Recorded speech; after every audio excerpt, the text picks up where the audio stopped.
अस्सलाम वालेकुम, hello and welcome to my class Shahid Saras education point.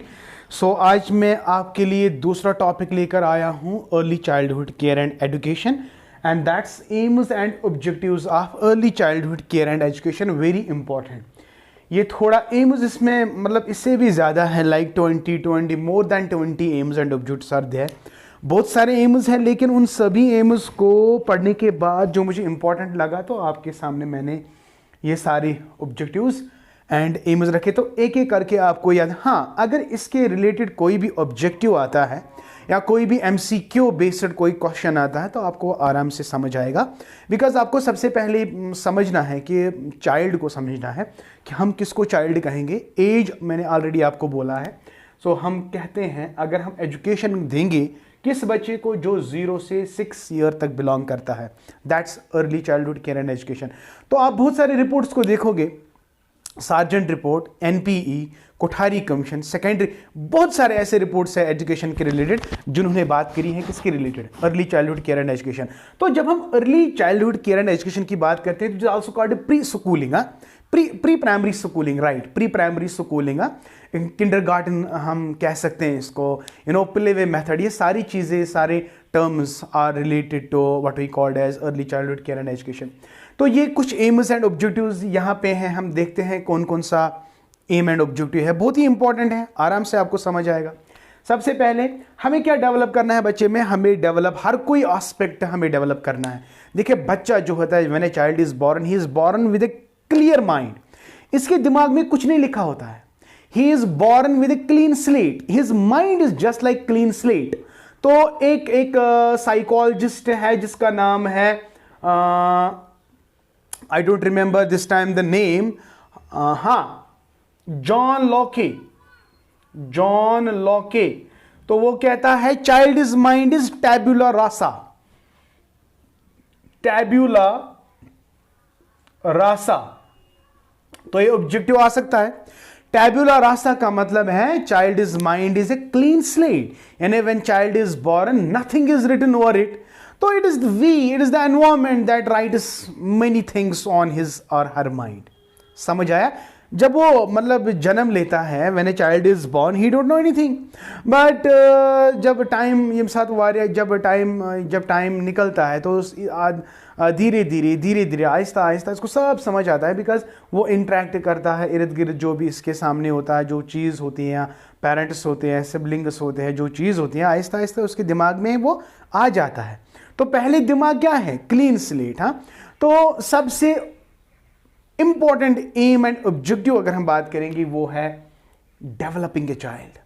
What do mean by developing a child? हमें बच्चे की ग्रोथ को देखना है। We have to develop the child physically, P for physically, not only physically but mentally we have to develop the child. हमें बच्चे को mentally भी प्रिपेयर करना है तो it is M for mentally. इसके इमोशंस को भी हमने डेवलप करना है तो it is M for emotion, sorry, E for emotions. And my dear socially and spiritually, moral development. तो ये सारी चीजें हमें बच्चे में डेवलप करनी, ये बहुत ही बड़ा ऑब्जेक्टिव एंड एम है early childhood care and education का। देखो, मेरे सामने बच्चा है, मुझे खाली इसको पढ़ाना नहीं है, मुझे इसके फिजिकल वेलबींग का भी ख्याल रखना है। How he will talk, how his emotions will get expressed, how can a child express his emotions. तो सारी चीज़ों का भाई ख्याल रखना होता है। तो सबसे पहला ऑब्जेक्टिव मुझे लगता है कि बहुत क्लियर है। तो डेवलपिंग ए चाइल्ड यानी हमें बच्चे को भाई डेवलप करवाना है। तो डेवलपमेंट क्या, इसकी फिजिकल फिटनेस, इसका माइंड, इसके इमोशंस, इसकी क्रिएटिविटी, इसका मोटर डेवलपमेंट, सारे डेवलपमेंट, जितने भी डेवलपमेंट बच्चे में होती हैं, ये हमारा अगला यूनिट है, वो हम अच्छी तरह से पढ़ेंगे। लेकिन फिलहाल आप याद रखेंगे कि पहला ऑब्जेक्टिव एंड एम क्या है ईसीसी का, developing a child physically, mentally, emotionally, spiritually and socially minded, very important. Number 2, educate and train to be independent and strong. Very good, very strong point. हमें बच्चे को एजुकेट कराना है, पढ़ाना है, ट्रेन करना है, इतना ट्रेन करना है कि वो दूसरे पे डिपेंडेंट ना हो भाई, वो खुद अपना काम करे। देखो बहुत सारे ऐसे बच्चे होते हैं जो 6 साल के बाद भी उनको दे डोंट नो वो उनके शू लेसेस कैसे टाई अप करते हैं। हमें ट्रेनिंग देनी है बच्चे को। या बहुत सारे ऐसे बच्चे आप देखते हो 6 साल के बाद उनको खाना नहीं आता है, या टॉयलेट वो अच्छी तरह से नहीं करते हैं। तो toilet training, how to tie the shoe laces, how to eat the food, ये सारी चीजें हमें एजुकेट कराना है अपने बच्चे को, सो दैट कि वो इंडिपेंडेंट बने। इंडिपेंडेंट का मतलब क्या है? रोज ने किसी बेस पे डिपेंडेंट के वो सारे काम खुद कर सके। तो हमें ऐसी ट्रेनिंग देनी है बच्चे में। तो ये भी एक एम होना चाहिए। Why you study early childhood care and education? Because I have to train my child so that he will never be a dependent guy, so is independent। तो independent मतलब आओ तो समझ, वो खुद खाना खा सकता है। he must have the ability to eat, he must have the ability to have a toilet without anybody's help। तो we have to train them। very good। तो educate and train to be independent and very strong। समझ आया बेटा? very good। number 3, training of health and hygiene। this is very important। मैंने कल ही आपको कहा था कि अगर बच्चा मतलब गंदगी से खेलता है, उसको खेलने दो, लेकिन साथ साथ उसको ख्याल रखो। ख्याल रखना जरूरी है। तो you have to keep in mind the health and hygiene of a child. तो वो क्या खाता है, कैसा खाना खाता है, आपको बिल्कुल मतलब अलर्ट रहना है इन सभी चीजों को लेकर, कि वो खाना ना खाने दे जिससे इसका शरीर, इसके हेल्थ पे असर पड़ जाए। तो इसका मतलब है तीसरा क्या, हमें ऐसे ट्रेन कराना है, हमें कहना है इसको कि भाई अपने हेल्थ और हाइजीन को आप कैसे फिट रखोगे।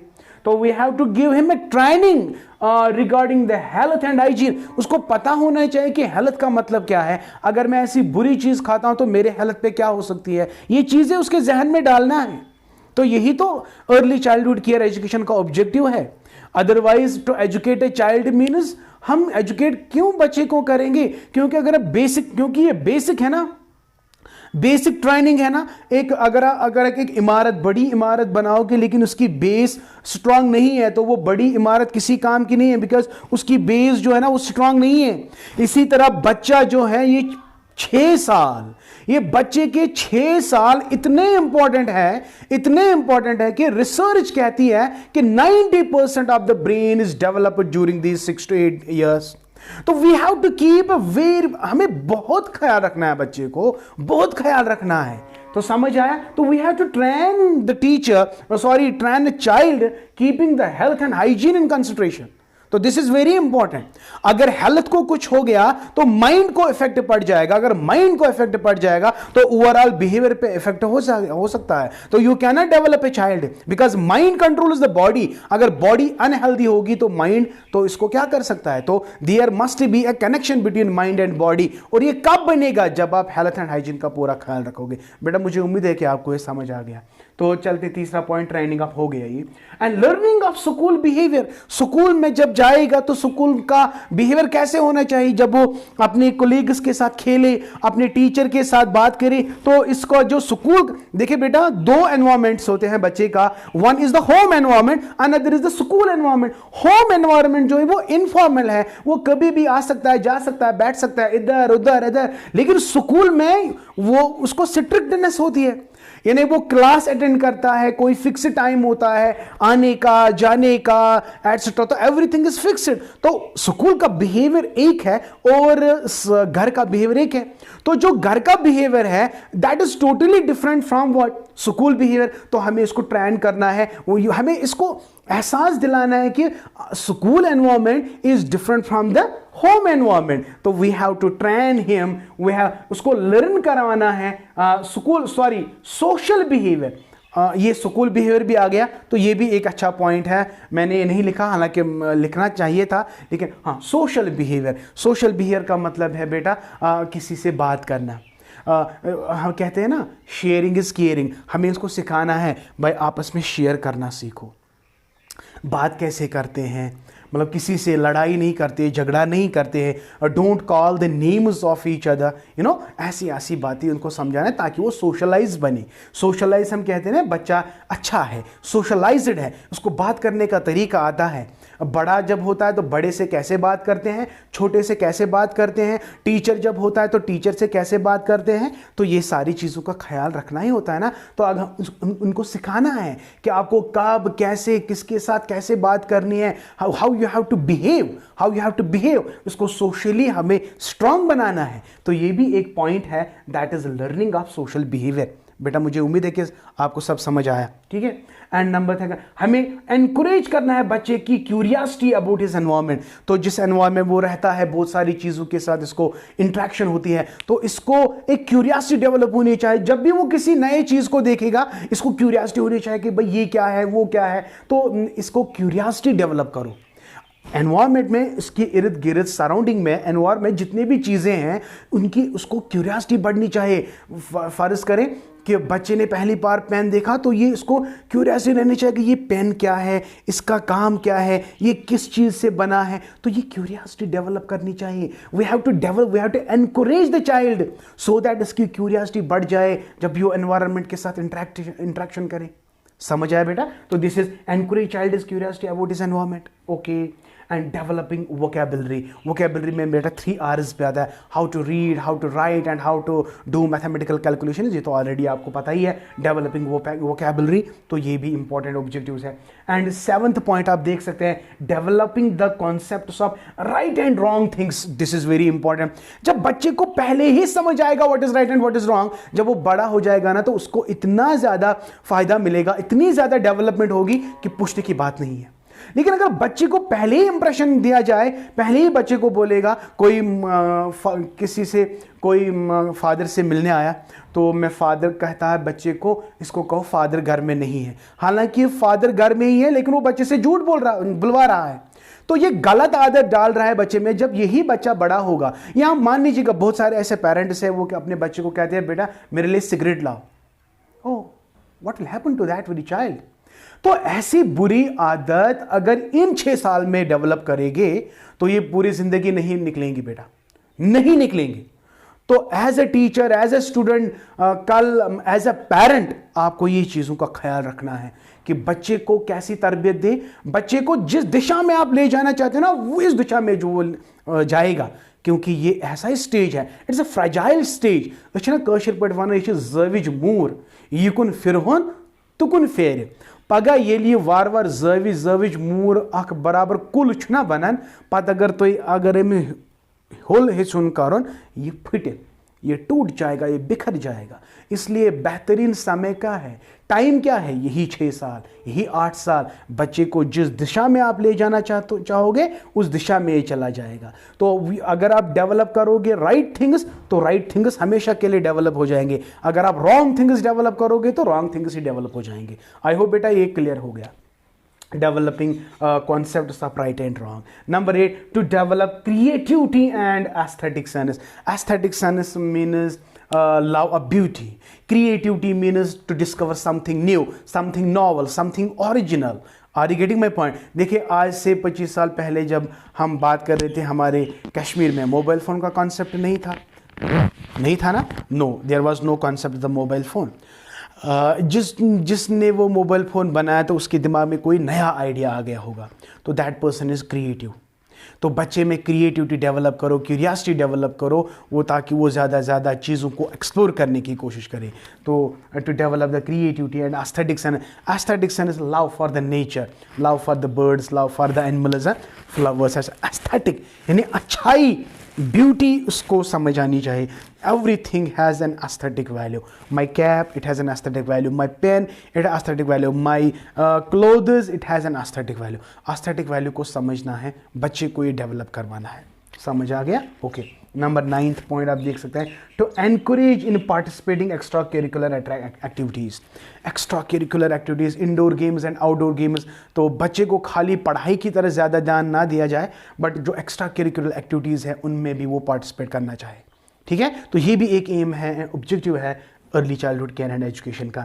एंड इसका ईगो डेवलप करो, इसकी सेल्फ कॉन्फिडेंस डेवलप करो, ये भी एक अच्छा खासा एम है, to develop his ego and to develop self concept. Very important. खुद ही को कर बुलंद इतना कि हर तकदीर से पहले खुदा बंदे से खुद पूछे बता तेरी रज़ा क्या है। अपनी खुद ही को बढ़ाना है, तो you have to develop the ego and self concept. among the children, ठीक है. And another, to give stress on learning by doing. हाँ, learning by doing. जब भी कोई पढ़ाई हो रही है तो प्रैक्टिकल के साथ इसको प्रूव करने की कोशिश करो. When you learn and you do that, तो प्रैक्टिकल सब्जेक्ट्स को ज़्यादा इंपॉर्टेंस देना है. Inculcate discipline. Last and most important, हमें अपने बच्चे में क्या भरना चाहिए? Discipline life. एक हमेशा पेरेंट कभी नहीं चाहेगा कि मेरा बच्चा ज़िद्दी हो. पेरेंट कभी नहीं चाहेगा कि मेरा बच्चा खराब हो, गलत बातें बोले, झूठ बोले. नहीं, हर किसी पेरेंट की एम होती है कि मेरा बच्चा डिसिप्लिन्ड हो. तो ये किसकी रेस्पॉन्सिबिलिटी है? First it is the parent that is responsible, then it is the teacher that is responsible, right my dear. तो पहले ये start कहाँ से करना है? पहले it starts from the mother's womb. When a child is in mother's womb, जब ये बच्चा अपने माँ के पेट में होता है ना, तो वो माँ कौन सी एक्टिविटी करती है उस वक्त? 9 months में वो माँ किस तरह बिहेव करती है, उसका असर बच्चे पे आ जाता है. तो starts from the education जो है, it starts from the womb. याद आया? It starts from the womb and ends when a child dies, when a person dies, ends at tomb. tomb की कब्र. समझ आ गया बेटा? तो education basically starts from the mother's warm, right. तो ये जिम्मेदारी है, मेरी भी जिम्मेदारी है, आप लोगों की भी जिम्मेदारी है. तो इन एम्स को अगर आप समझोगे बेटा, बहुत ही मज़ेदार सब्जेक्ट है, बहुत अच्छा सब्जेक्ट है. मुझे personally I like this subject very, मतलब बहुत ज़्यादा सब्जेक्ट से मुझे लगाव है. तो ये सारे ऑब्जेक्टिव्स आप याद करेंगे. तो ऑब्जेक्टिव्स के रिलेटेड कोई भी MCQ अगर आएगा आप आराम से कर सकते हो, तो इसमें कोई दिक्कत नहीं है. मुझे उम्मीद है बेटा आपको ये सब समझ आ गया, और मुझे उम्मीद है बेटा आप बहुत खुश हो, क्योंकि आपके कहने पे मैंने ECC भी स्टार्ट किया. अदरवाइज़ मेरा इंटेंशन, टू बी फ्रैंक, मतलब फ्रैंक है ना, मुझे कोई इंटेंशन नहीं था कि मैं अर्ली चाइल्डहुड के एज के, लेकिन आपके लिए बेटा, खाली आप लोगों के लिए, आपके कहने पे मैंने ये पोर्शन भी उठाया. Because I know most of the students they suffer a lot. मुझे पता है कि मुझे उम्मीद है कि आपको ये सब समझ आ गया. अगर है तो प्लीज़ जल्दी से मेरे वीडियो को लाइक ज़रूर करना. देखो, लाइक ज़रूर करना. लाइक जब आप करते हो ना, मुझे खुशी मिलती है, एनकरेज मिल जाता है. तो शेयर भी करें और सब्सक्राइब भी करें, and plus press the bell icon so that you can get my latest videos and updates. Thank you. May Allah bless you and keep always learning.